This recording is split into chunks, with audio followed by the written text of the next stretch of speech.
Welcome to Planet of the Tapes. We sure are glad to have you all here. Few house rules to go over before the show. Please mask up if you're away from your table and keep table talk to a 0 during the show. Remember to use the tickets provided in your table caddies to order drinks and no ordering from the bar. Don't forget to write your tab name on each order. Thanks again for venturing out. Now please be kind, unwind, and welcome our host. He's oozing with boyish charm or something. What a guy, Mr. Greg Welsh. Oh, yeah. Hello, everyone. Welcome back to comedy. It's happening again. And you're here. Thank you so much. Give it up for yourselves for being here tonight. Give it up for yourselves at home. If you're watching on YouTube, clap alone in your room. Make your roommate say, hey, what are you doing in there? And explain to him you're watching a live stream. I will be your host for the evening. My name is Greg Welsh. Thank you. You may recognize me. I work the door here most nights. I'm usually sitting right in that chair, spraying people's hands. That's part of my deal. I also I try to keep the bathroom sterile. So I go in there and I'm like getting the handles when people go in and out, which also makes me the unofficial fart smeller. That's right. Yeah, this job has really challenged a lot of my preconceived notions of who can stink up a bathroom. A lot of tiny, very well put together people, dropping bombs like they're Israel. Yeah, I went there. So I'm gonna do some new material that I've written in these hilarious times. Because these times we're living in, I tell you, have been great for comedy. So many funny, like lighthearted things happening all around us every day that you can just be like, oh, that's funny. I'll mention that and that won't bum anyone out. So I've written two new jokes in the last several months. And then I'm going to seamlessly integrate into some old Greg Welsh classic from the old times. These are some new characters I've been working on. This first one, this is a Jeep owner who keeps being surprised when things are stolen from his Jeep. Goes like this. Ah, damn it! Again! I'm calling the police. No, they got my phone! I'm taking this into my own hands. I'm getting my fucking gun. No! Thank you. That is a Jeep owner who keeps being surprised when things are stolen from his Jeep. Next new character, this is called Amish Inventor. Amish Inventor. This scene takes place at the patent office. It goes like this. Oh, so it's already a thing? I guess we're not using it for a reason. No, that's fine. I just kind of wish I hadn't spent my whole day walking here to find that out. If only there was a way to communicate over long distances. Thank you. That's Amish Inventor. Yeah. Now we're gonna go to some tried and true characters. These are classics. This first one. This is Dorian McConaughey. It's a combination of Matthew McConaughey and Dorian Gray from the picture Dorian Gray. It goes like this. You know what I like about that painting of me? It keeps getting older. I stay the same age. It's Dorian McConaughey. Thank you. This next one, this is the most fleshed out character. This is Reggie Feinfeld. Reggie Feinfeld, this is the antithesis of Jerry Seinfeld, who takes inherently comic situations and makes them every day. It goes like this. So the other day I'm driving up to the ATM, right? I'm at the drive-up ATM, and I noticed they've got Braille on the buttons at the drive-up ATM. Like we got blind people driving their cars through the ATM line. And then I thought about it, and I think what it is that they just go ahead and put Braille on all the buttons. So it doesn't matter if it's a walk-up or a drive-up. That way they don't have to make two sets of molds in the factory when they make the buttons. So the other day, I was hanging out with my friend. He was wearing a suede jacket, and it starts raining, right? And he's freaking out like, oh, I can't get my suede jacket wet. And I was thinking to myself, I wonder what it's like at the farm when it rains, right? We got all the cows running for the barn at once like, oh, I'm made of suede. I think what it is, though, is that when an animal's alive, they're going to secrete natural oils through their skin. So they're not susceptible to water damage. But once you've killed them and removed the skin from their body, they're not going to produce those same oils.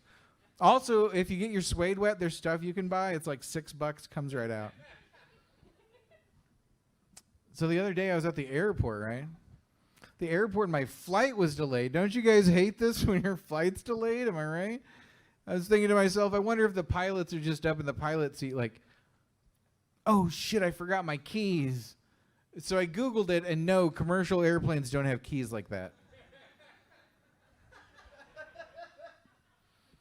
So the other day I was watching this commercial for laundry detergent with my girlfriend. And they're showing all the different stains it gets out. They're like, it gets out grass stains, it gets out dirt stains, it gets out blood stains. And I was like, whoa, back it up there, commercial. If blood stains are that big of a problem for you, you may have bigger issues than laundry, am I right? I nudged my girlfriend, and she was like, well, what about period blood? And I was like, what?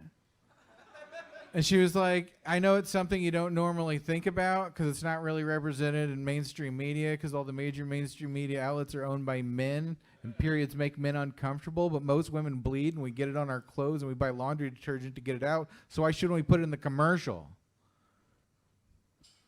It's Reggie Feinfeld, everybody. All right.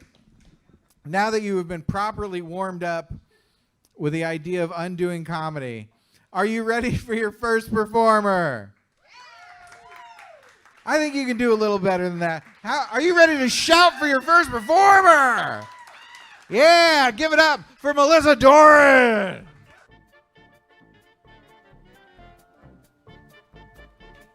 Thank you so much. Give it up for Greg. Let's just keep fucking screaming and clapping for no reason. I'm so excited to be here. Are we excited to like look at each other with no fucking masks right now? This is so exciting. Thank you for coming out. It's like weird for us performers. We haven't done this in like a long time, right? So this might be a little rusty, but fuck it. I'm so excited. You guys aren't like we're live streaming this. How exciting is that? I don't think I need the extra 10 pounds, but fuck it, let's just do it. I'm wearing this dress. I think like we don't know. I pulled this out of the closet not knowing what the COVID did, like not knowing the being stuck at home for 4 months did.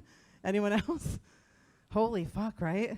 You want to know what Violet Beauregard was doing? Here she is. That's really tough. Because I'm like a big blue. No? Can I not? I got to diss myself, guys. There's too much shit going on. Oh, thank you so much. I'm wearing like head to toe body glitter. I'm the wrong side of 35 wearing head to toe body glitter. Fuck it. Let's just do this. So excited. I am excited. Everyone's like, oh, it's going to be really hard to do this. But it's like, it's going to be like comedy's going to be just like riding a bike. Or just like having sex the first time. You won't forget. Isn't that a terrible analogy? How did those 2 first times go for you? That's not like a good comforting. First time I rode a bike, the first time I fucked, like that wasn't good. Right? In both cases, right? It was like, I bled a little. I fell off, right? Yeah, so. Very, very tough. I'm so excited to be here, guys. Are you guys like on a first date? Are you married? What's the deal? How long? 10 years. That's awesome. You survived. That's a long time through the fucking being together for 4 months straight. Like, how did you even do that? I had 2 breakups during the COVID. Like, what the fuck? I couldn't even see them, which is good. Because I was afraid we were going to break up because I was getting too old. It turns out my personality just sucks. So I was like, so good to know that they weren't as shallow as I thought. That was cool. So then how did you guys make it through this? Just like separate rooms, or you just like each other? God, that's so fucking weird. That's so great. I just don't meet people that marry each other that they like. Like, I don't meet that a lot. God, that is kind of annoying, isn't it? Like, how'd that fucking work? Where'd you guys meet? Match.com was around even 10 years ago. This is all depressing. Wow. You guys got on that ground floor, right? Before that all got fucked up. Because the system back then was probably wonderful, the online dating, right? Before like unsolicited dick pic situations, right? Like you guys were probably really getting to know each other. God, no phones. Could you imagine that? I did one online dating because I'm so fucking cheap. So I did Plenty of Fish. It was the only one I would do because I'm so cheap. You guys paid for yours. That's what they say you should do. They were on those too, Plenty of Fish. That should be like Plenty of Fucktards. Has anyone tried Plenty of Fish? Have you done it? No, don't do it. Don't do it. I did it feeling like I could like break it. Like I was like, oh, I have enough substance. I'm cool enough. I'll find the one cool person. I don't know if anyone else thought they were like that much of themselves on a dating site. And I did. I did Plenty of Fish for 2 weeks, and I met a dude, and he was awesome. And we talked for 2 weeks. I learned about his family, his education. I was like, yeah, this guy's great. He's not a weirdo. Like Sunday afternoon out of nowhere, I'm like, what are you doing next week? And his answer was a dick pic. What the fuck? Why do you guys do that, by the way? Don't do that. Don't just send us a fucking dick pic, right? Like that's a problem. Don't. They do that now. They think we want to see it. I want to see it like once I get to know you. Girls don't want to just fucking see it like too soon, right? Because like we send them tits like, oh, you're so great, I love you, I want to marry you. We're not the same. Don't just send me your dick and I don't know you. Like they all kind of look the same at some point too, right, ladies? Like in the beginning. Don't just send it, dude. Like put like googly eyes or a Santa hat or some shit on that dick. Let me know who you are, fella. Don't just fucking. And I don't like that too because they're like tricky photographers on the dick pic. And that's not cool. Like it looks like some of those dudes are taking those pictures like a rear view mirror. You know what I'm saying? Yeah, that object is not as big on my couch as it was on my iPhone. You tricky motherfucker. If I shave above the knee and someone is lying, you're getting cut. That's all I know. It's my Tinder profile right now. Fuck you. I'm not doing that much. I'm just kidding. I'm not shaving above the knee. Where's my older ladies in here? That's not happening, right? Like, it's like, oh, a snort. That's dope. That's what we do this for that chick to snort. It's very cool. Are you guys all dating? Is it like a double date? He's not sure. Someone tell him. What's going on over there? You guys are married? How long? She was like, so that's great though. You're having a good time. Like 2 years. We're still fucking who can keep count. What about you guys? Just that's my speed. So much contempt. She already doesn't like him. Just dating. I've not been able to go anywhere recently. It's great. How many years are you guys dating? Is that good? Is that good? Why did you go woo-hoo-hoo? 4 years is good? All right, give it up for that wild chick in the back. That's definitely my speed. 4 years, geez, that's like a lifetime. What the fuck? You guys married? Of course you're not, right? She goes, hell no. How long have you guys been dating? Since the COVID.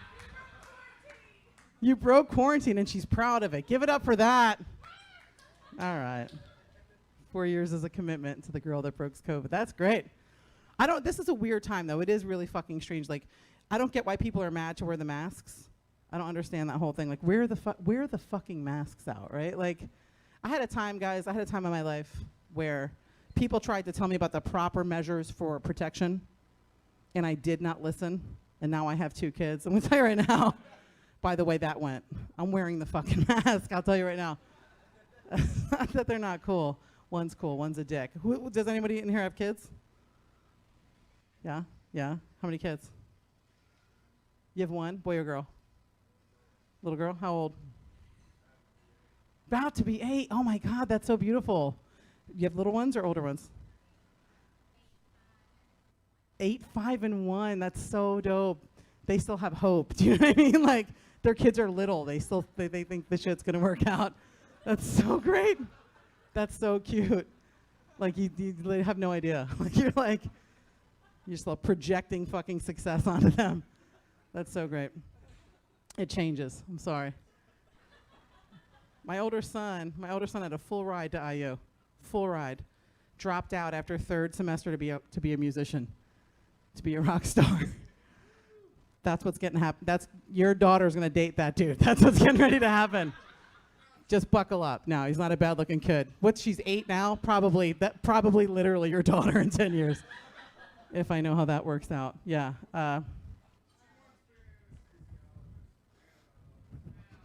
Yeah, so did he wanted to be a marine biologist and a doctor. Fucking buckle up, Dad. That's what I'm saying. That's what we all wanted to be stuff, right? You guys take those high school aptitude tests? Who took those? How fucking terrible are those? At 16, they're going to assess you at 16 of what you're going to fucking be for the rest of your life? How insane is that? I took one of those. They were like, you're impulsive, delusional, self-absorbed. And I didn't want to be a fucking cop, so here I am.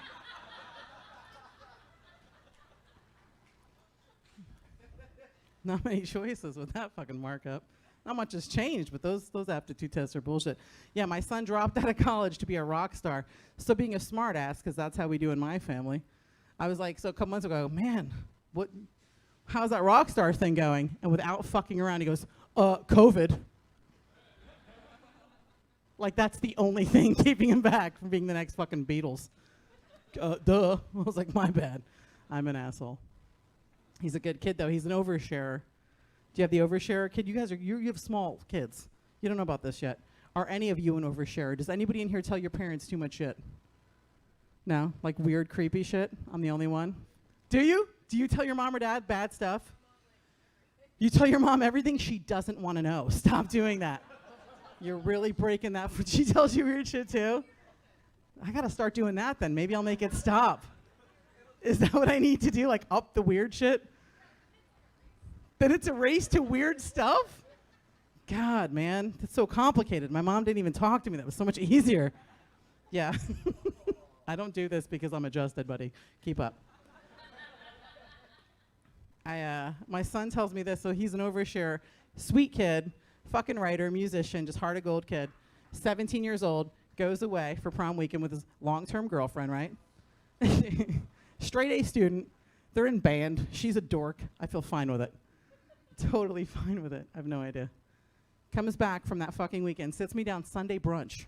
We're Sunday brunching at Louisville. In my face and my eyes.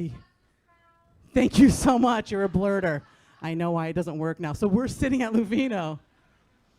Someone makes it with you for 4 years. They deserve a fucking medal. So I'm at Louisville. I get it now. I get it. And he's like this, like in my eyes. And he's so excited and happy. And he tells me about the fact that he lost his virginity to his first-time girlfriend over the weekend. Ew. Aw. Fuck you, Epstein. That's not an aw moment. That's not a cool moment, buddy. She's snorting again. God, I like her. You are so reassuring. It might just be a thing you do, but I'm taking it as a win. I love you. Oh, thank you. We had the same mom, right? We're easy to love after some bourbon. Yeah, so he tells me, like, this is a real thing. He's like, excitedly tells me that he lost his virginity. Me. His mom, dude. Like, holy Norman Bates, what the fuck are you doing? Right? Am I your best friend? I fucked this up. What's going on right now? And he's so excited about it. He's so happy. He wants me to be happy about it. It's so fucking creepy, right? And up to this point, I'm not challenged to be a cool mom. I'm a cool mom. Cool, and I'm chill, and I'm fucking easy. This tests my fucking momhood right here, right? Because I want to freak out. But you can't, because I don't want to shame him, and I don't want him to stop telling me stuff. So I keep it together, but it's really fucking hard. He's like smiling, and he's like, I love her so much, right? And she's so great, and I love her. And you love her too, right, Mom? You love her? And I'm like, of course I love her, buddy. Fucking slut. Of course I do. She's great. So I'm trying to cover the bases. I'm like, you guys are being careful. You're being protected. Mom, of course. I love her. So outside, I'm being cool and supportive, and I'm communicating. But inside, I'm freaking the fuck out, right? I'm like, yeah, buddy, if you love her. But inside, I'm like, no, you're not ready to do that. You don't even shut the shower curtain all the way, buddy. You're not ready to fuck. That's what I want to say. That's what I want to say. I don't say that. And like weird stuff is just Rolodexing. You ever have like a moment where you're just losing your shit? Just weird fucking shit. I'm smiling on the outside, but inside I'm like, you're going to get AIDS, you're going to get syphilis, you're going to get herpes, you're going to get pregnant, you're going to get gonorrhea, you're going to get scurvy. Like weird shit. Scurvy pops in there. I want to tell him not to go fuck a pirate. Like I'm freaking out. I feed him a lemon, right. I don't want a grandkid with an eye patch. I got to keep my shit together. It's really fucking nerve-wracking. Here's something gross that happens. He tells me this. After he tells me this, he starts keeping his room immaculately clean. Right. Thank you for getting right away. The last audience was like, a guy in the front literally goes, because he's beating off. I was like, no, buddy. He doesn't need to clean his room to beat off. That doesn't make any sense. Less socks? What the fuck are you talking about? No. He goes, beating off? No. He's fucking his girlfriend when I'm not there. I travel to do this sometimes on the weekends. It's immaculately clean now after he tells me this on the weekends. What's happening in that room? No. It's gross. Now I'm just trying to get him to fuck her in the kitchen, because at this point, maybe the bathroom. I'm pressed for time. Gotta look for that silver lining, those things. My younger one's my kid Karma. He's just a little shit. He says things he shouldn't say. He's like me. He's just like I was at that age. So shitty. We were driving. So I'm actually from New Jersey. Should have mentioned that up front. Anyone? You're just staring at me blankly. It's a state. We'll talk about it later. But like, I'm from there.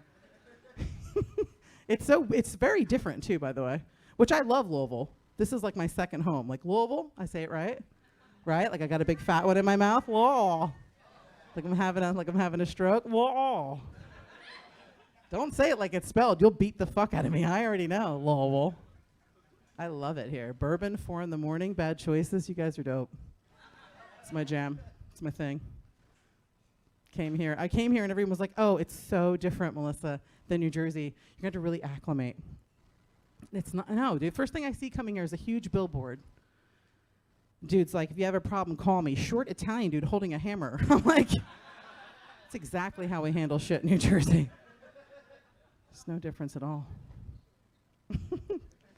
I did, man. You know what I did? I went to IU and I met a guy from Borden, Indiana. And I had kids with him. Does anyone know about Borden, Indiana? Do you know about it for real? You've been there. My mom's from there. I've been there a couple times. That says it right there. It's so it's so scary. There are scary people out in Borden, right? Yeah. But let me put it like this. My ex's dad thinks he's less racist now because he beats off to Beyonce. That's Borden, Indiana. Yeah. One time I went my Halloween costume, very offensive. I got a mullet wig and a fake mustache. I went as his mother. Yeah, that's Borden, Indiana. I had to start smoking for that costume. That was really fucking underappreciated. So I have 2 kids with that guy. Is that fucking crazy? I guess it's just crazy to me. I'm like, too much. My younger one's my kid Karma. He's the smart one. He's just like me. We were going home to Jersey 2 years ago. He's 15. Sitting in the back seat, this kid. He's on his like doodad, his ass hat or his eye fuck, you know, whatever they are. The electronic stuff, Dad. We pay like $500 at Christmas and not talk to him through the year. He's on the thing in the back. I'm up front just being on my bullshit.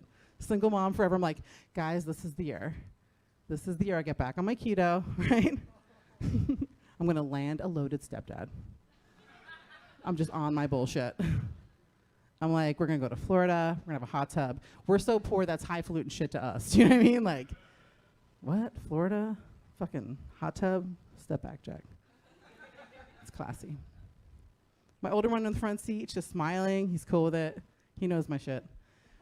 The little one from the back seat, without even looking up, he goes, come on, Mom. No, you're not. Little fucker. You're going to be a good mom. Right. Little fucker. She knows. So, like, you know, I'm trying to be cool. I'm like, what's that, buddy? He goes, we all know every dude you get with leaves you. The only reason Brody and I haven't is because we can't drive yet. Immediately from the front seat, my older son looks over and goes, can I laugh at that or will you punch me in the face, too?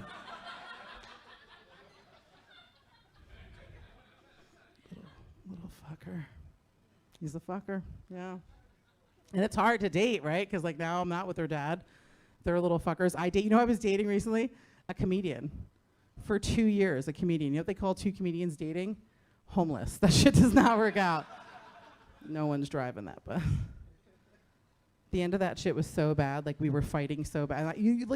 I have an anger thing, and he's like testing me. So you say shitty things at the end, right? Mean things you wish you didn't. Like, I'm so immature. I'm embarrassed. Like, I was like, you're a fucking jerk. You're a fucking asshole. You're ugly. Like, is that stupid? You're ugly. Your big dick wasn't worth this. Like, that kind of stupid. And we don't mean that shit. We don't mean it. Because of course their big dick was worth all that shit. It's the only reason that I was there. So that's of course. Of course it does. I like her. I like her a lot. One last thing I'll share with you. I can't go home now because COVID, so I'm trying to be like, respectful of the whole thing, and I'm not going home to visit. I can't go home to Jersey to visit. Sad, but not really. I can't go see my sister. She's a lawyer. She's a dick. I think those are synonymous, right, folks? Like, my sister is a very difficult person. The only time she's cool is when she's drinking. It's the only time she's manageable. It's when she has a few cocktails. Gets a little loose, takes herself a little less serious, and that's the only time. Last summer I went home, and she goes, I go, where are we going to go? Where are we going to a party? Because I got to get her sauce to even fucking deal with her for 5 whole minutes. She goes, oh, I'm sorry. I'm not drinking anymore. Jesus Christ. I'm like, what's that, buddy? She's like, no, I'm not drinking anymore. I'm like, are you sick? Pregnant? Like, because that doesn't even compute to me. Such a train wreck. She goes, no, Melissa, no. I'm not sick. I'm not pregnant. I'm trying to be healthy. I'm trying to be a healthier self. She said, I'm trying to have a healthy relationship with myself. And I was like, dude, I've known you your whole life. You are not your type. Do you know what I mean? Like, this is not going to go well. One of y'all isn't drinking, I give it 2 months, right? Like, this is not a good idea. Got to see another friend while I was there. She's a bigwig in New York City. I do miss her. She's tough to see. She's always busy. Great fucking place. Beautiful place. I go in, sit down on the couch. She asks me this. She goes, so Melissa, what do you think of yourself? Isn't that that's a cool New York City question, like a cool chick fucking question. It's like, how's the weather bullshit, I liked it. I was like, I don't know, it's interesting. I was like, I was like, I think I'm fun, right? A little spirited. Maybe I like to drink a little bit. Nothing wrong with that. Maybe a little bit temperamental sometimes, passionate. So then I don't say, like, that's my answer. She just stares at me awkwardly. Staring at me like these guys. She's just staring at me. Disappointed even. So I'm like, why? What do you think of me? And she goes, well, I think maybe you have dissociative personality disorder. Maybe you're an alcoholic. Anger issues. The fuck? I was like, dude, what kind of a friend says some shit like that? And she goes, we've gone over this before. I'm not your friend, I'm your therapist. She's a bitch. That's my therapist joke. I feel like that went really well. I feel like that was great. I do. Now I live here. I don't know what to do to date. It's just a hard thing. The kids are cool, but it's like, where do you go? You know what I'm saying? How did you guys meet? At a bar. You're so fucking great. I feel like don't take relationship advice from her.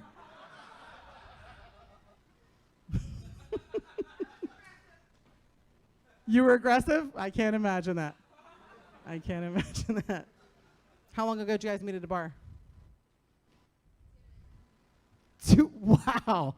That's a heavy 2.5 years. She's like,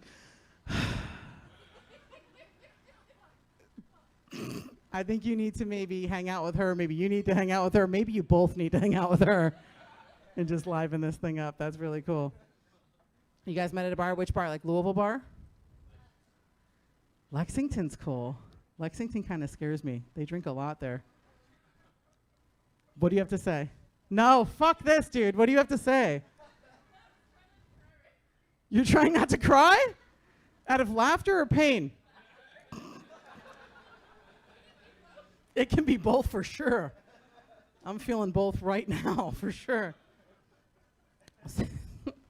It's a weird time, and it's a weird time because, like, now that, you know what's weird for me, I'll share this, it's a little personal, but, like, so the Karen thing, like, everyone's a Karen now, which is so funny, right? But I had a really good Aunt Karen, like, she was my Aunt Karen, she's like my sister, and she died suddenly, like, a year ago. I know, that's a bummer. She did. It was an aneurysm. It was a fucking weird thing. And she was great, but her name was Karen. So now all the Karen shit fucks me up because I feel it's so funny. Have you read some of the Karen stuff? It's so funny. It's hilarious. I have to laugh. I have to laugh at the Karen stuff. But then it makes me immediately feel guilty because of my dead Aunt Karen. And I think, what a fucking Karen thing to do. Guys, that's my time. Thank you so much. You guys were amazing. I'll bring Greg up. This is so fun. This part's really good. Thank you, Greg. Give it up for Greg Welsh. Melissa Doran, everybody. That was fucking awesome. Well, are you guys ready for your headliner? Yeah, maybe a little louder. You guys ready for your headliner? Yeah, fuck yeah. It's a Friday night. You guys are in the place to be. Give it up for Sean Smith. Are you ready, kids? Wow, man, look at all you people without masks on. This is scary. Yeah, caution to the wind. This is good. This is good. No, don't put it on. It's even creepier to hear laughs and not be able to see where they're coming from is a nightmare, I think. That is a nightmare event. These are really unique times. Thank you guys for coming out. Sincerely, thank you for coming out. Give yourselves a round of applause for... Yeah, thank me. Yeah. I'll take it. That's good. Yeah, this is what a weird. I've coined a term that I'm gonna use to explain how I'm dealing with these times. That term is hilarasad. I think that what we're living in and what we're experiencing is a very hilarious and sad thing. And for me, I have to like laugh through it. So like, just thinking about like how much this year has been ruined. Like it's not even like it's like drive-bys. Like COVID ruined drive-bys. Drive-bys used to be dangerous, and now they're birthday parties. What a horrible. Hey man, hey, let's go. Let's get this ride out. Hey, y'all got the balloons? Let's do this, man. We about to kill it. Horrible time. It's a horrible, horrible time. And, you know, we're all experiencing different things. Being trapped in the house. Being trapped in the house for me, I would say it's like prison, but I'm there with really nice people, so it's not prison. It's probably more like going into a Golden Corral that the food hasn't opened yet, and everybody's just kind of waiting for the food to come out and being polite, but they really want to leave, but there's a freaking pandemic outside, so they can't. That's what my life has been like. So I just sit in the house. I think about a lot of random things. I've started writing a play. It's kind of a unique play. It's called Hootie's Revenge. Bring the Rucker.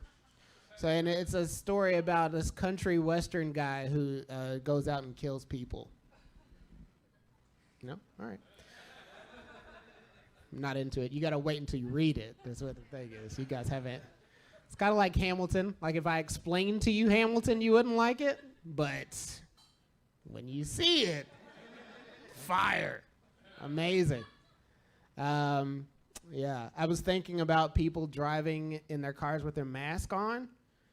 Like, and I've come to the conclusion, like I was thinking, it was really like bothering me, and I realized that those aren't just normal people. Those are probably ninjas of leisure, and they're just going to their next battle, but they're tired of using the ninja smoke thing. You know what I'm saying? Like at some point, you've got cars, and it's, we will pay dearly for this. Click, click. All right, let's go. And then they get in, and they drive off, but they still got to keep their anonymous thing.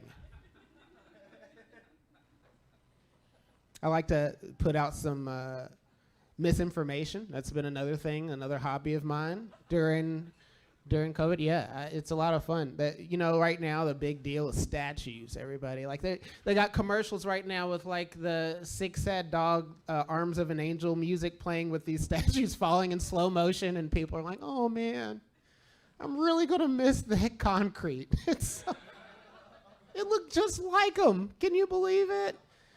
And one of the things, somebody posted a picture of a statue falling, and it was a horse that was like up on one leg, and people were pulling it down. We're talking about how much of a shame it was. And I typed, Well, you should know that that statue was built wobbly, and it wasn't secured all the way, and so that's why it fell, and it also is what created the term statute of limitations, because it was limited in its build. Yeah. I don't know if he believed me or not. It was fun.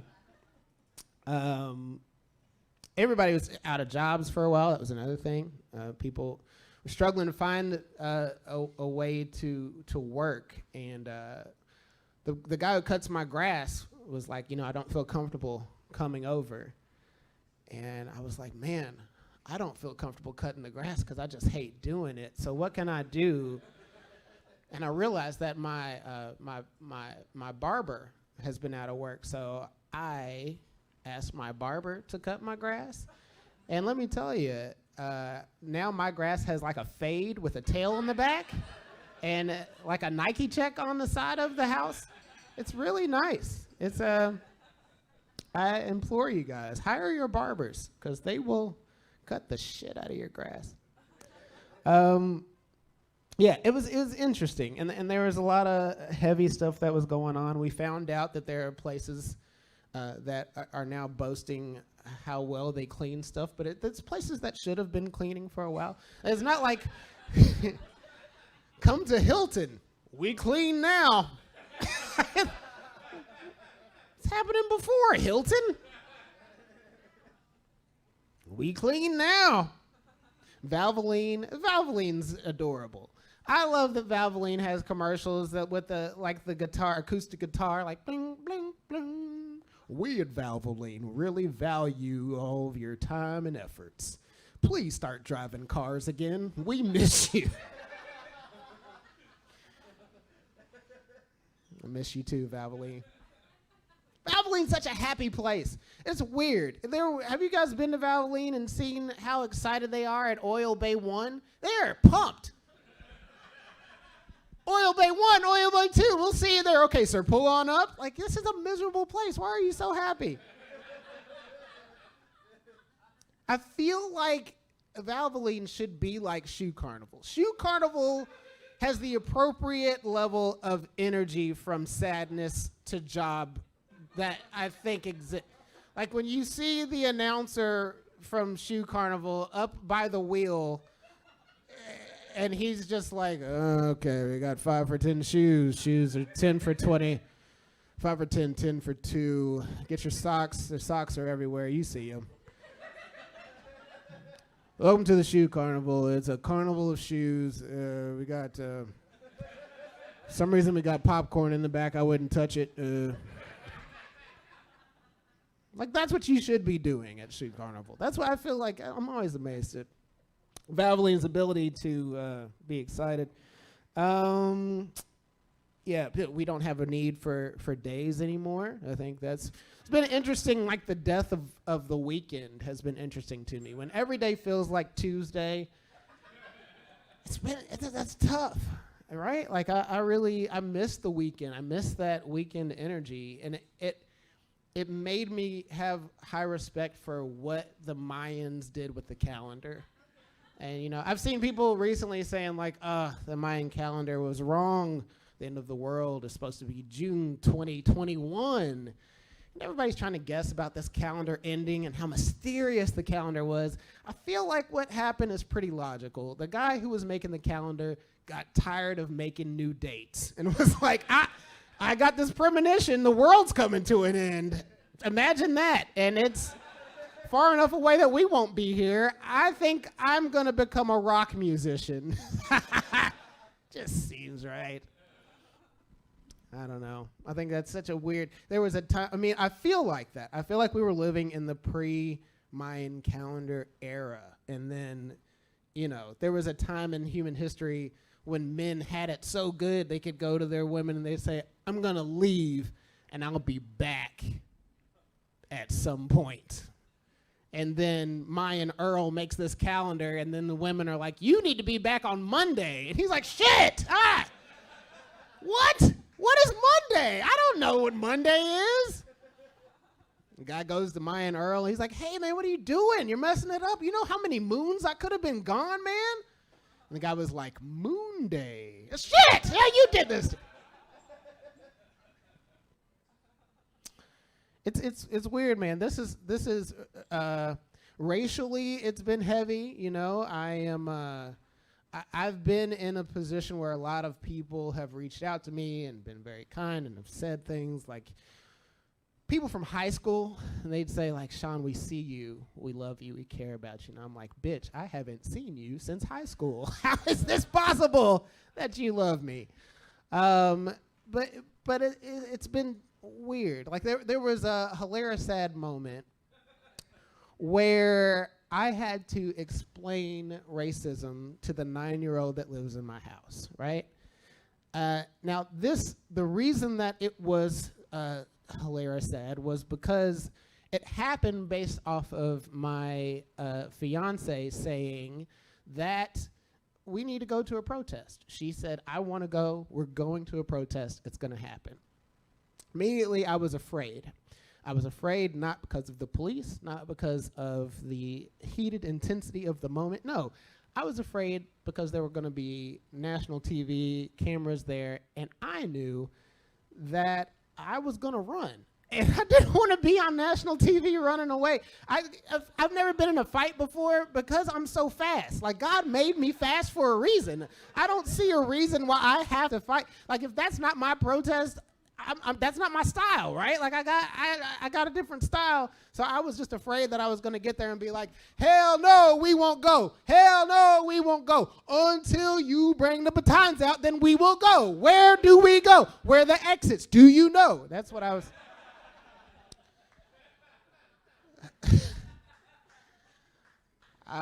So when she said that, she was like, you need to tell your son, your 9-year-old, you need to tell him why we are leaving. Why are we going to this dangerous thing? And it was weird. It's really hard to explain racism, especially when there are new forms of racism that I didn't even know existed. I didn't know that you could be a white person who thinks that they're black and still be racist. I saw it on the news. It was on Wave 3, and it was a very tall, spindly white man who said, hey, cuz, they trying to ride on our Hobby Lobby. We not dealing with that shit. And I was like, fuck, okay. So how do you explain that to a kid? And I was like, all right, buddy. So America... it's a really great idea, right? And it has a lot of things that were really great in ideal. But, oh, okay, you remember that one time you were excited because you saw on TV that there was a show called Shark Tank? Yeah. And then you remember how disappointed you were when you found out that Shark Tank wasn't about sharks in a tank, and instead... it was about a bunch of rich people and the guy who used to own FUBU judging poor people. It's kind of what America came to be in a way. So what I'm saying is me and Mommy got to go kick Mark Cuban's ass, and Santa Claus isn't real. I don't know. He's not even my son. I don't know. And then I left. It went bad. It went left. Hilarious sad. It was hilarious sad. Yeah, you know, I think that it has been interesting, and there are moments where I have to just laugh at my ridiculousness. Like, when I think about, like, I was thinking about blindness. I was thinking about how relaxed we are about blindness. Another hilarious sad thing. We watch basketball in Louisville a lot. Like, that's a thing, and people... a lot of times, yeah, they're animals. Yeah, tons of animals. And there are times when we are angry at the referee, and we'll say things like, what's wrong, ref? Are you blind? That's a thing that people say. And people are really relaxed about blindness. The three blind mice, they laugh at, like, blindness is just a joke, right? And I think it's like it's such a serious thing. Like, I feel like if we're really in that moment and we're saying, like, what's wrong, ref? Are you blind? What we really need to be is like, wow, that referee's blind. what's he doing out there? Like, we need to be amazed at what's happening and not angry at what's happening. Because what does he even do? What is he like? Tweet! That's a foul? Is it a foul? It sounded like a foul. What do you think? Is it sound like okay, I'll put it in. 3 for, it's over here. Okay, that's what you know what I'm saying? Like, I think it's a bigger moment than what we're experiencing. And I think that we could do it in a way that's like, because nothing else gets that. Like, we're so relaxed on blindness, but other things, like other illnesses, like if a referee was messing up, you wouldn't be like, what's wrong, ref? You got lupus? People would be like, you dick, leave that referee alone. He might have it. It's hilarious, Ed. Yeah, I grew up in a great family. I was surrounded by love from my parents who were together for 57 years. 2 brothers, 2 sisters. We all get along great. It was a great recipe for a lot of things. It's a horrible recipe for stand-up comedy. It is really bad for stand-up comedy. I don't know if you guys know this, but a lot of times stand-up comedians will come up and they'll talk about, you know, the struggle that they went through in childhood and life.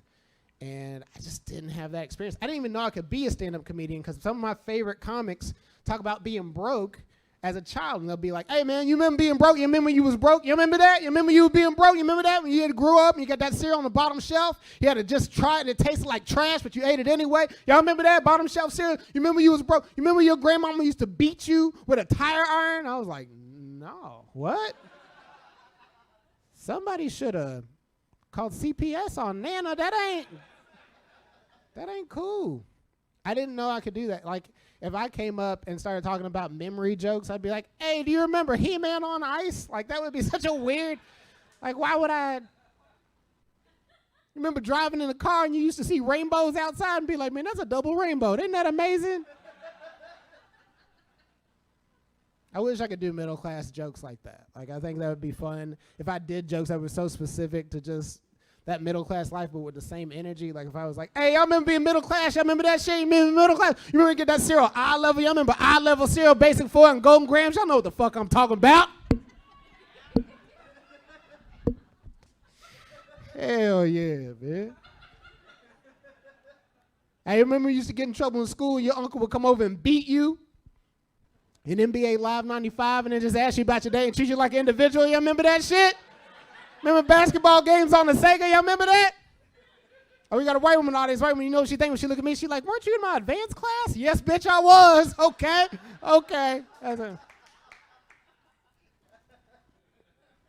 I got along great with my dad, too. Love my dad.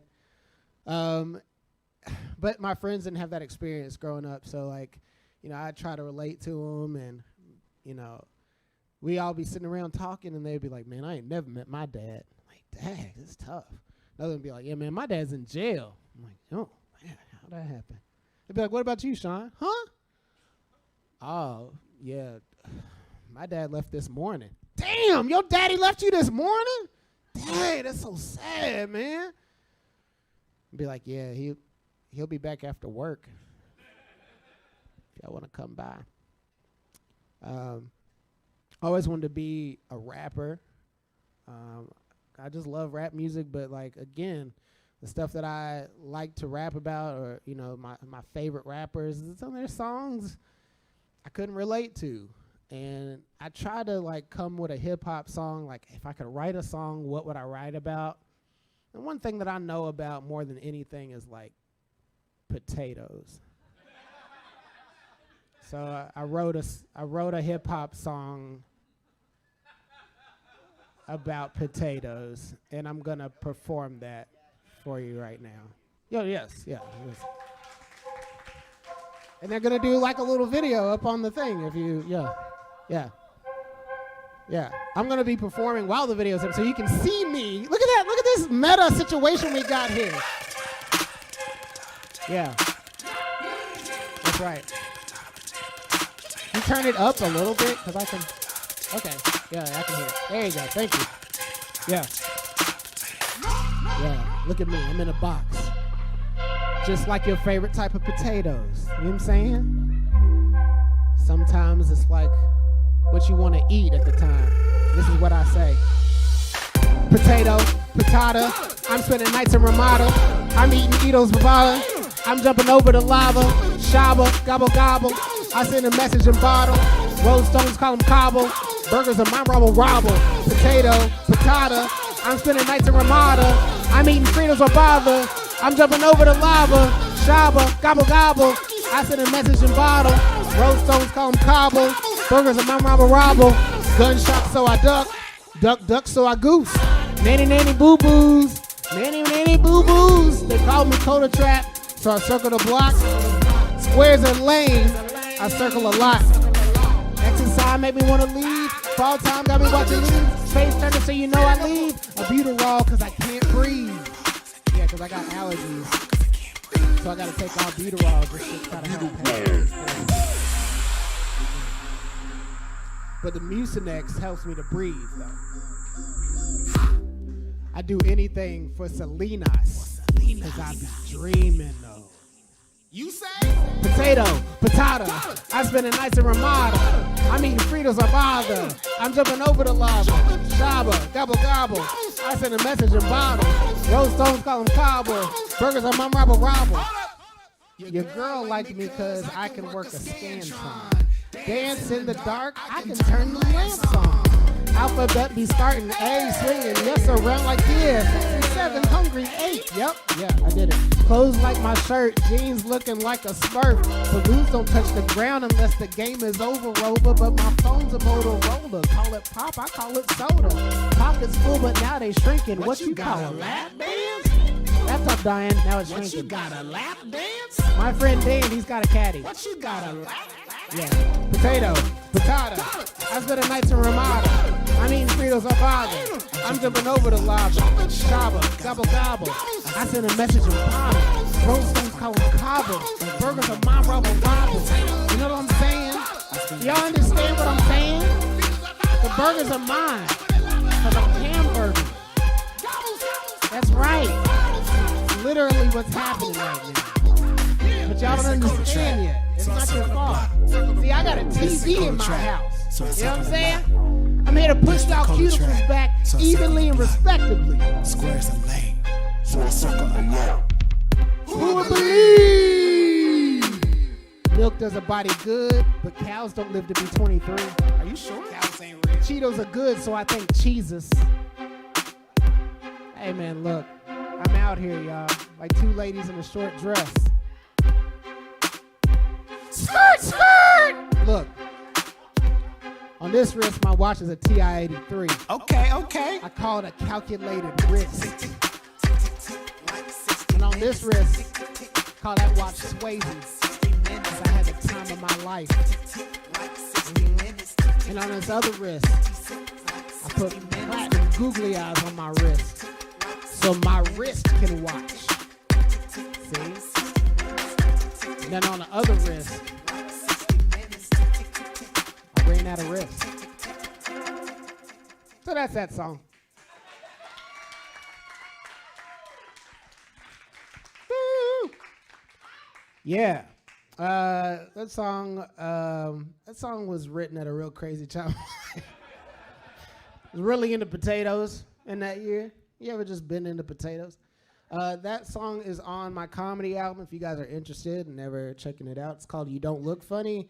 And yeah, that is because I used to tell people I would do comedy and they'd be like, you don't look funny. And I was like, I guess I could just name the album after it. So yeah, feel free to check that out.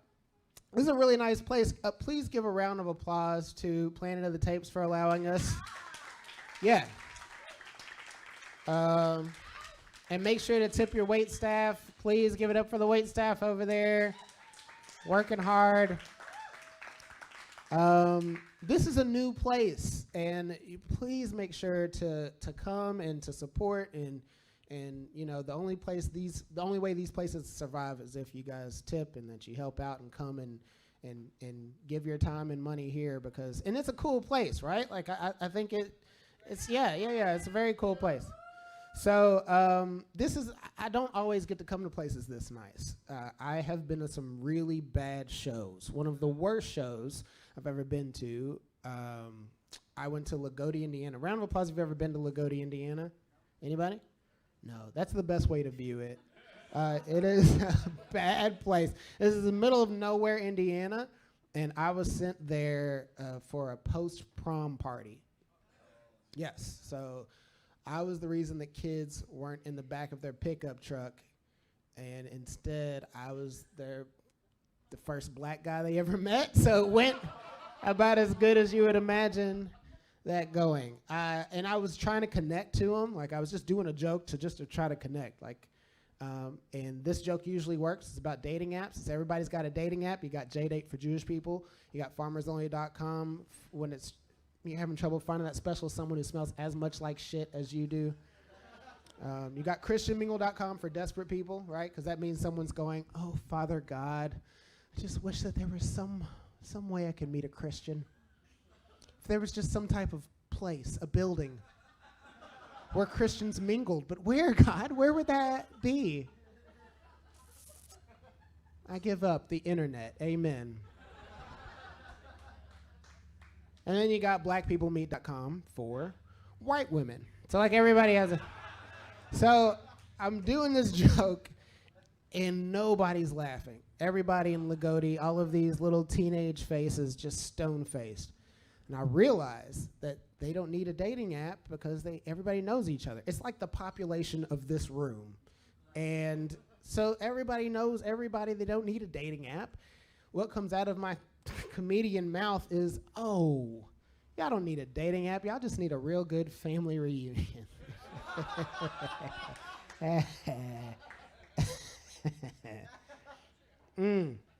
They were not happy about that.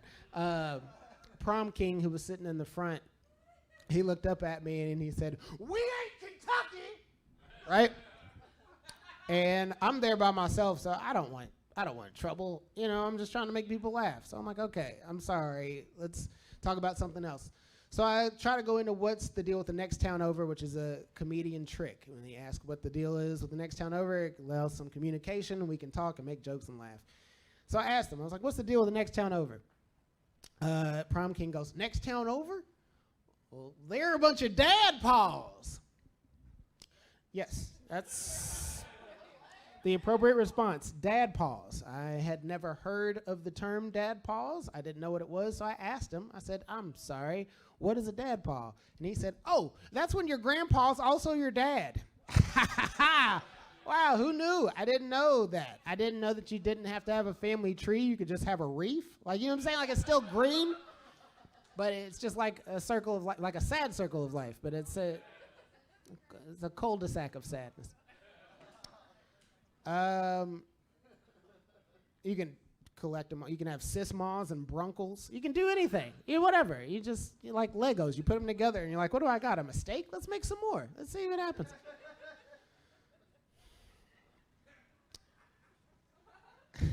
So now I'm just trying to get out of this place, right? I'm just trying to get out of Lagodi. So I'm like, okay, well, what is unique about your town? What happens here that doesn't happen anywhere else? And the prom king was like, well, we got the Amish. I was like, oh, all right. Now I have something to talk about. Cool. You've got the Amish.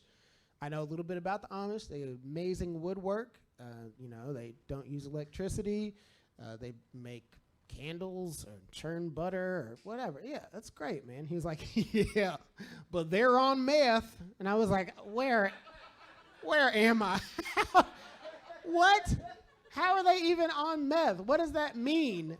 And how? Like, do they cook it over an open flame? How do you make meth without electricity?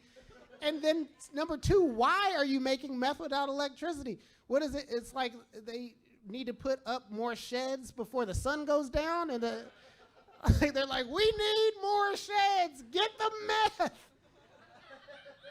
They got performance-enhancing drugs. I was trying to imagine, like, what would it be like to go to an Amish community on meth? And I imagine you walk in, and Zebediah is there, and he's like, hello, my name is Brother Zeb, and welcome to the Amish community. Over in the corner is my brother Jebediah making the butter. And then, like, Jebediah's in the corner like, thank you, God. But, like I didn't go, right? Like you don't go to a place like that to.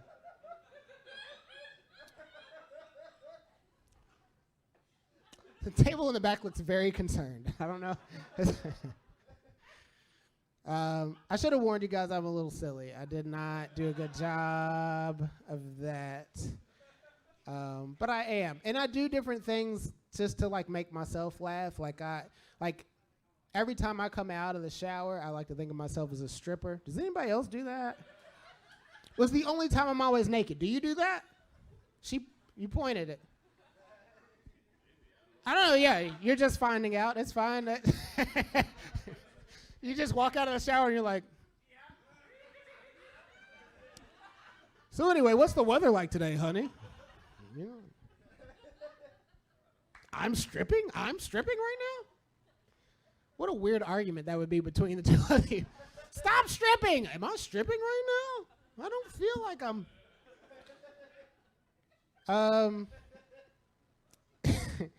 I do, and I do that to make myself like, oh, it's fine, it's fine.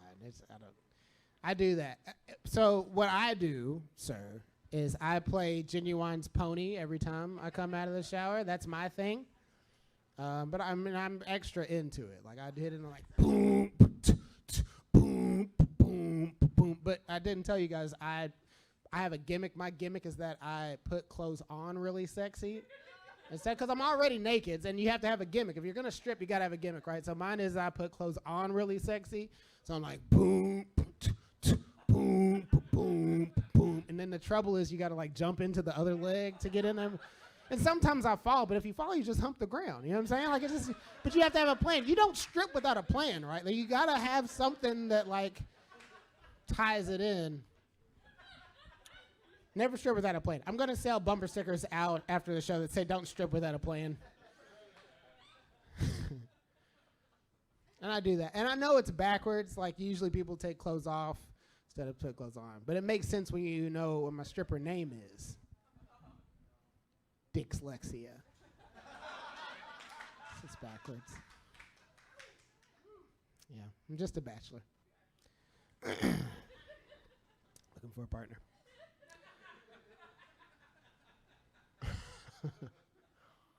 This has been great, man. I tell you what, like I said, this has been such a heavy time in history, but like it's been like the last 2 years have been super heavy. I'm gonna tell you guys just to give you like some insight into your performer of the night. Like last year was a really hard year. I lost somebody really close to me, and I didn't know if I was even gonna perform again. And everybody was telling me about this new normal, like you gotta get used to the new normal, and now a year later, everyone has to get used to it, so suck it!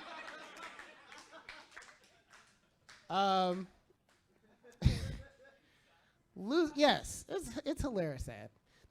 It's a tough thing, especially for anybody who's lost anybody close to them. But there are some things within it. Like there are moments that are still funny that I had to register just to help me through it. The first thing that I noticed that was like oddly funny to me is the large amounts of chicken that people give you when somebody dies. Like it is insane how much chicken I kept getting. Like that happened last year and people are still like, here's some Lee's. And I'm like, where did you find a Lee's? I've had every form of chicken possible. I've had Dino's, Lee's, Kroger, any chicken, and I ate it all. It was amazing. But there's two options. You get chicken or you get gift cards. Chicken or gift cards. That's what people give you when somebody passes away. And I know one time somebody gave me a card, and I was like, oh, thanks. Is there some money in here? And they're like, oh, no. We think you're going to use that for drugs. We would prefer you use that at Target, like specifically. I think it's such a weird exchange. Like people just don't know what to do. They don't know what to say. They're just trying to help out. And we're all crashing together. So my personal experience, I'm eating all of this chicken.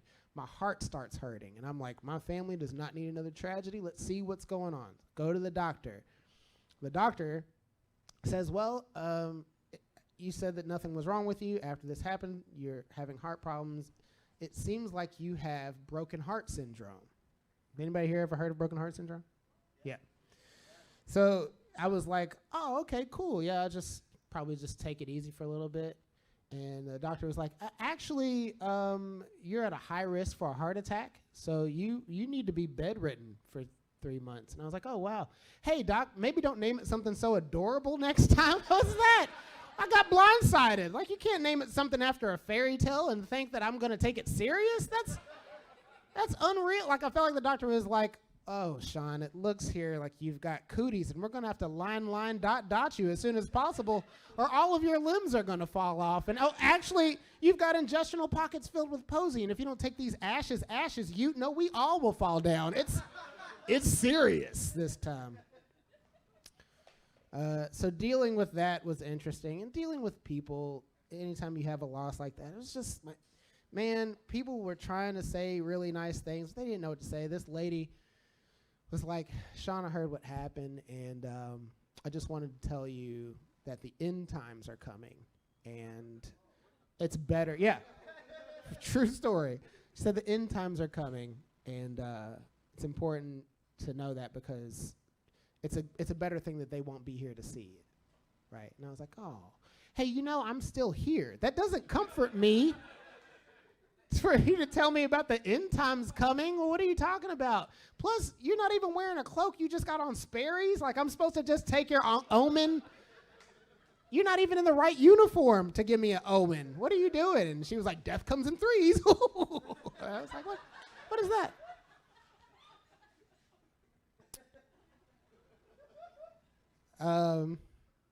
Little did I know, the end times are here.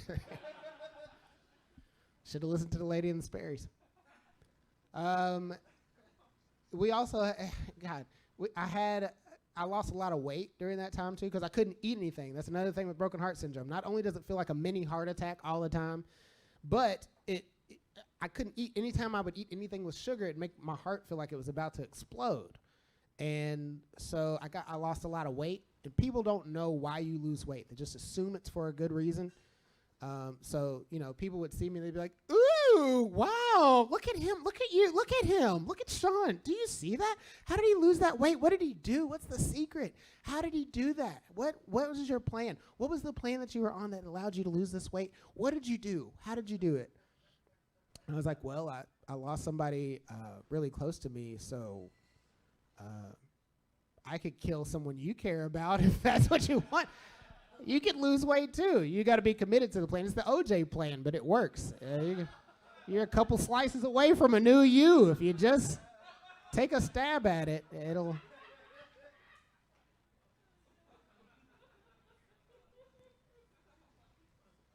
It's interesting, man. I got a whole perspective on life from it, man. It's been kind of beautiful. You know, I realized that if you live long enough, that song that you used to love as a kid will become the thing that they used to sell Kia Rios to you later in life. It's a beautiful transition, but once you start hearing your jams as commercials, you know you're near the end. I used to hear that Sam Swope, life is a highway, and I was like, that song is about cars. I didn't know that was somebody's jam until I'm watching a commercial about rat poison, and they're like, that rat is poisoned. And I'm like, oh no, I want to buy that, and I don't know why. That's going to happen in this generation too. I really think that this generation eventually, I can see the Migos being a popular rap group, and they're in a commercial, and they're like, I got that dripping Niagara. You should go get some Viagra. And they'll be like, oh, man, my dick don't work. How did that happen? Where was I when?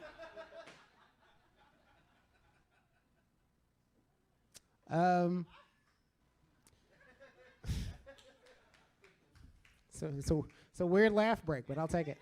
Thank you. I was trying to get into Ancestry. I did Ancestry.com. Did anybody in here do Ancestry.com? You did? Did you find anything cool?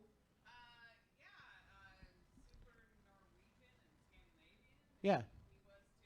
Oh, cool. Okay. What about you? What did you find out? 1% Nigerian. Yep. Welcome to the party, buddy. Yeah. Even your Black Lives Matters. Somehow it does. Yeah, we're all surprised, but it does. It matters. Can't be wrong with that.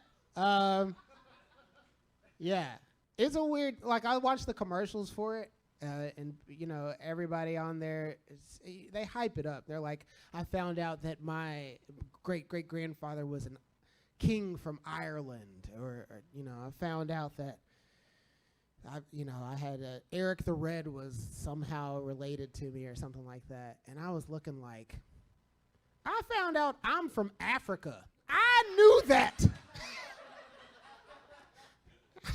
What? I paid $99 to find out I'm from Africa? This is not right. I feel like I got cheated.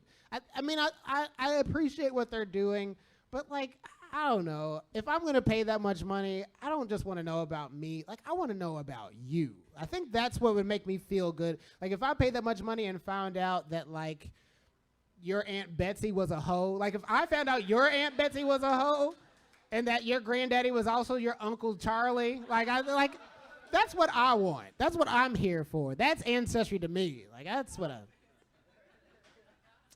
want to use it for its full ability. Like, what is this? I have not all bad. This has not all been. Welcome to the show, ladies. Yes, it is almost over. But you came at the right time, I guess. It has not all been bad. There has been some good. Well, not the show. The show has been pretty good, but life has not been all bad. During quarantine, I decided to get engaged. Yeah. To her. She's over there. Yeah. Yeah, that's a deal. When a guy says he's engaged, it's like, what the fuck ever? And then I'm like, to her, and they're like, yes, you! The girl! Engagement is it. It was really interesting even buying a ring because I had to buy a ring during quarantine. And where do I have to go, right? Like, I'm trying to, like, get out of the house. And I'm like, yeah, you know what, babe? I think I'm going to go get some ice. She's like, we got ice in the house. I'm like, oh, yeah.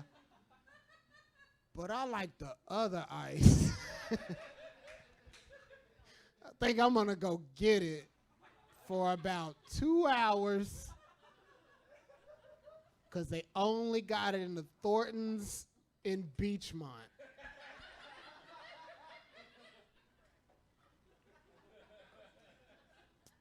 She is a fun lady.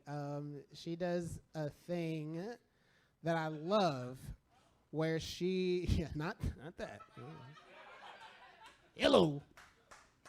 It's a different. It's okay. She knows. She gets mad at me when I don't pay attention to her dreams, and I don't mean her dreams like her goals or aspirations in life. I mean, like, literally wake up in the middle of the night. I get in trouble because she wakes up and she's like, babe. Oh my God, I had such a crazy dream. I was like floating and talking to your uncle, and did you know that he was a hoe with your Aunt Bessie?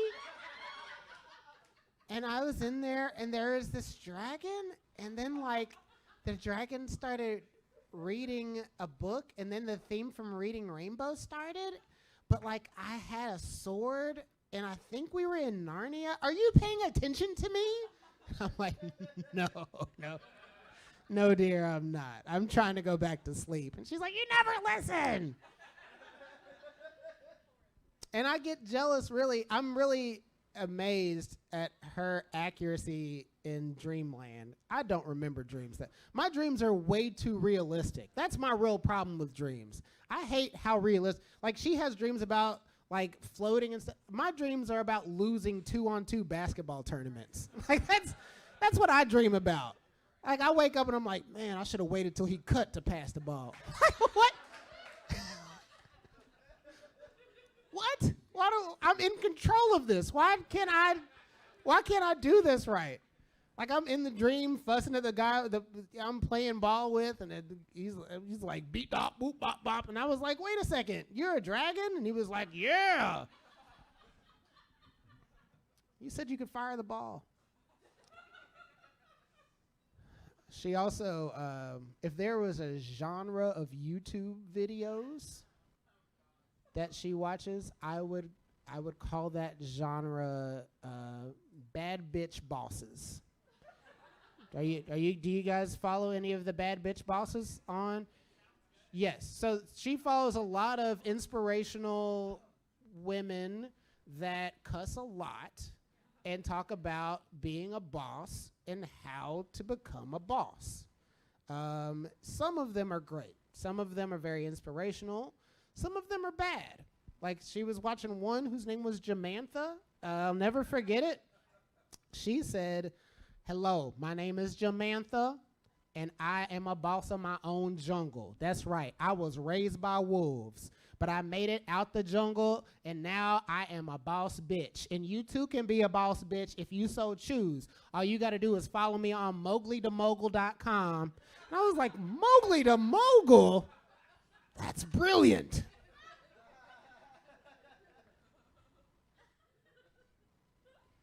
I want to be like you. I want to walk like you.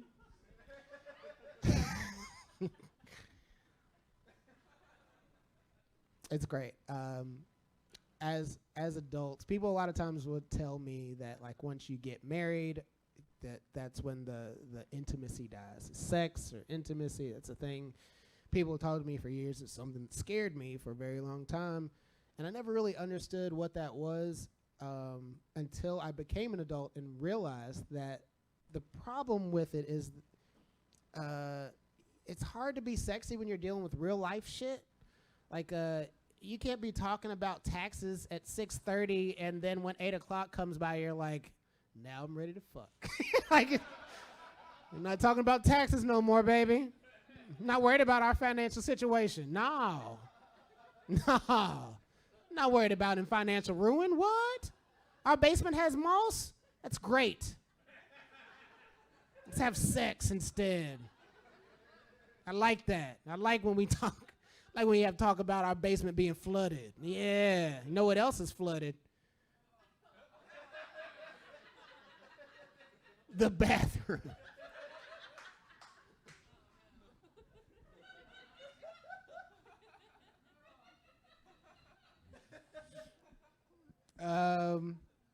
There is a journey to be able, and then we also have a 9-year-old in the house.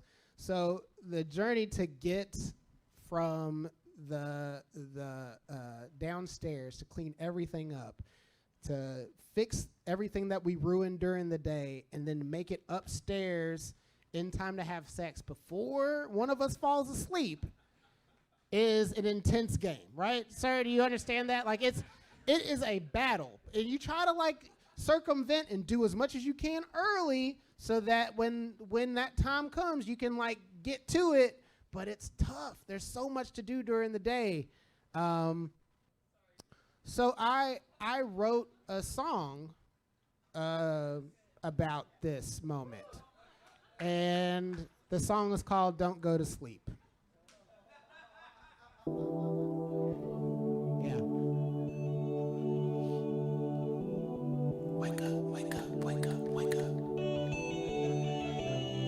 Can you guys hear it okay? I'm also up there. Look, turn around.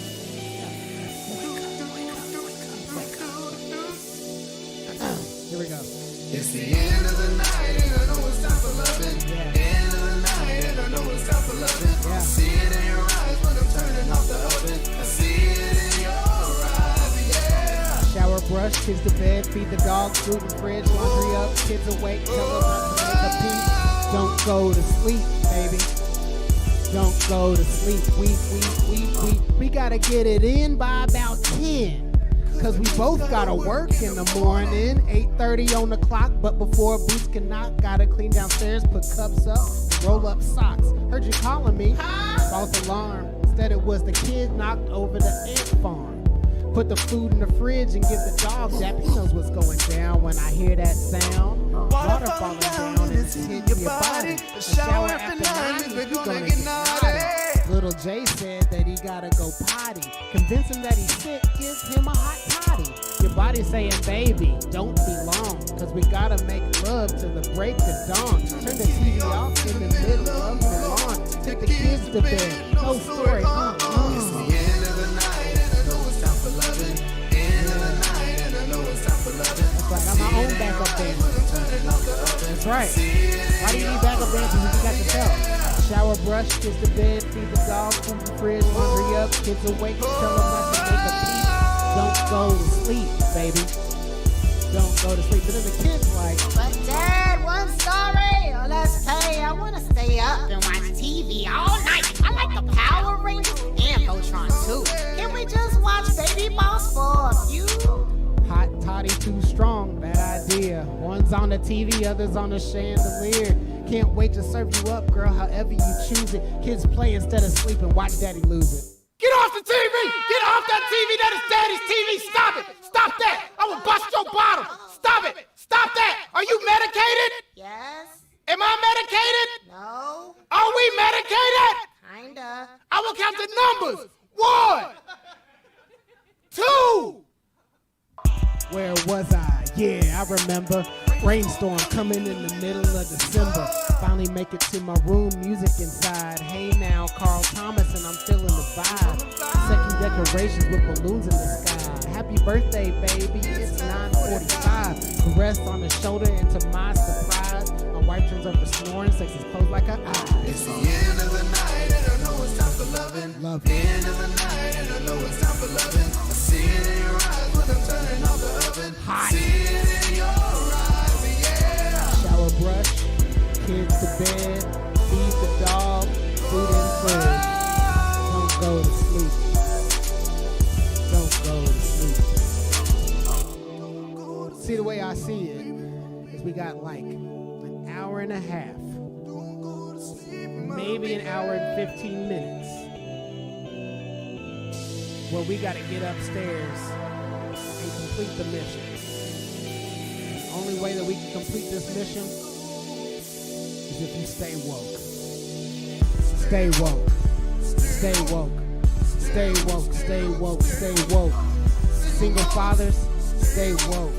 Single dads, stay woke. Gospel singers, stay woke. Engineers, stay woke, yeah. Samoans, they call me Dr. Wokenstein. They call me Dr. Wolkenstein. No. Yeah, Dr. Wokenstein's monster, actually. Yeah, so that's that song.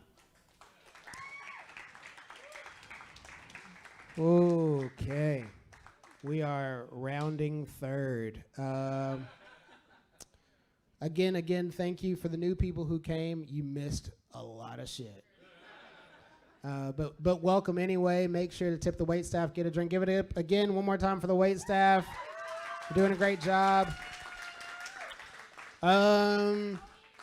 If you guys had a good time, I am selling things in a non-touchy way. On the way out, you guys can see it.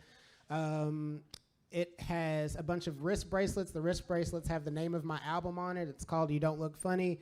And I'm giving those away for donations. So whatever you want to give, my Venmo is on a piece of paper. So if you just want to take one and Venmo me whatever you want, I'll take it. Also, over there, I have these things. I work in education. Anybody here work in education? No? Do you?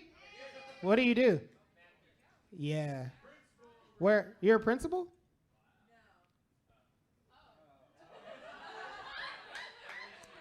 We collectively don't believe you. No judgment. I just told you I work. Where are you? You don't want to say where. What grade? Elementary. Yes. No wonder you're drinking. What about you, sir? High school. I'm also in high school. How long have you been in elementary? 10 years. Okay. Are you on the Louisville side or Indiana side? Going to Atlanta? South Louisville? Bullet. Okay. All right. Well, let's do this real quick. Please give it up for your principal, because principals deal with a lot of shit, and they have such an exhausting job. So high respects to you, ma'am. And sir, where are you? You said high school in Louisville? Where are you at? X. Okay. All right. Give it up for him. He's dealing with a bunch of great kids. His job is hard.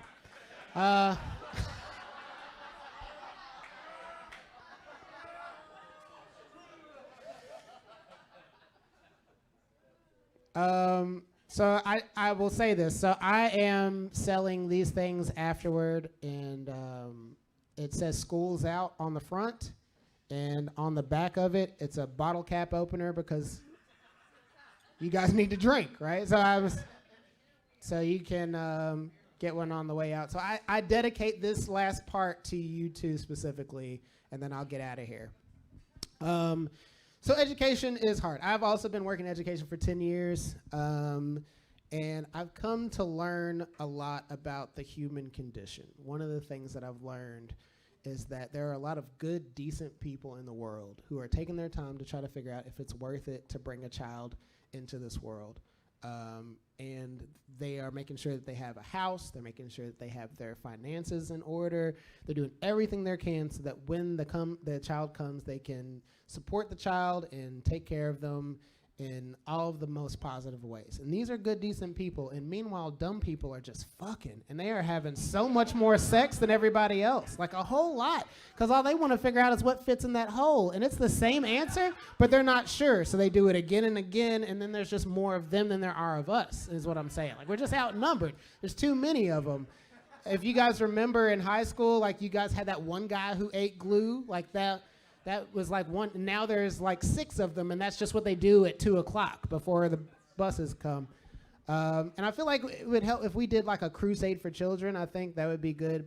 What they do is amazing. I appreciate the crusade for children, but I think that we could do something better if we brought like good, decent people together to have more sex with less condoms.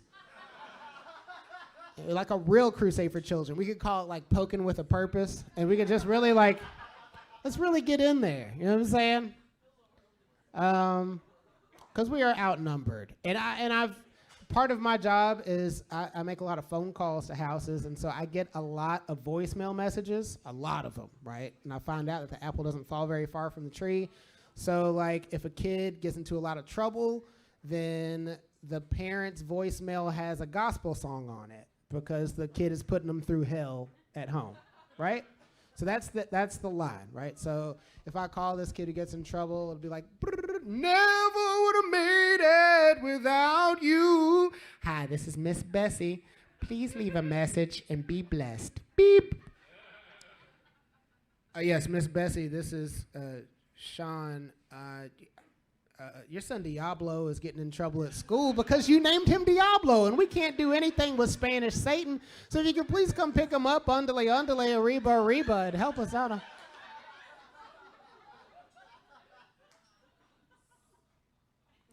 Sometimes you get sexy voicemail messages. Sexy voicemail messages, young parents. You know, ma'am. You get the young parents in elementary. It's the young parents. And it's not just voicemail. Sometimes it's emails. So people just get their emails and they never change them. And they just have like these gross names on it. Like I don't want to send a message to sexykitty6969 at AOL.com. It's like, AOL's gross, man. Who does that? Who is doing that right now? You are gross, for real. Gmail or nothing.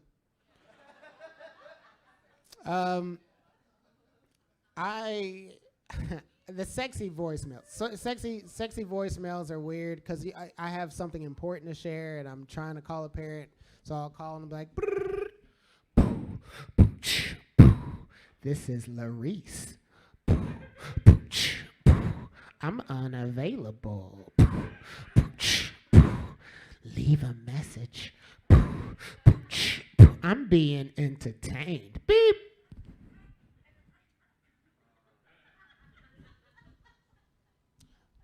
Yeah, Larice. This is Mr. Smith. Your son has ringworm. I don't know if you want to come pick him up. He's itching. You're probably itching. And just use the same cream if you want to. Apply it after 9 o'clock. It'll probably work. I will. Where are we at? Yeah, I'll do this and I'll get out of here. Thank you guys for being such a great audience. This is a quick impression of a bad parent's ringtone. So when I call a bad parent, this is for you, principal. When I call a bad parent, this is the ringtone that I get. The Cricket wireless number you're trying to reach is temporarily unavailable.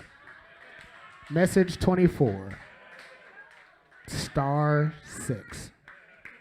Thank you guys. My name is Sean Smith. Give it up for Melissa Duran. And I'm going to bring up Greg Welsh. Thanks to close the show. Thank you. One more time for Sean Smith. Again for Melissa Doran. Give it up for Chris and Katie in the tech booth. Jim Bob behind the bar. Thank you all so much for coming. Thank you for tuning in if you're watching this on Facebook. Yeah, that's it. Be sure to tip your bartenders, call your loved ones, and I'll see you guys here real soon. Have a good night.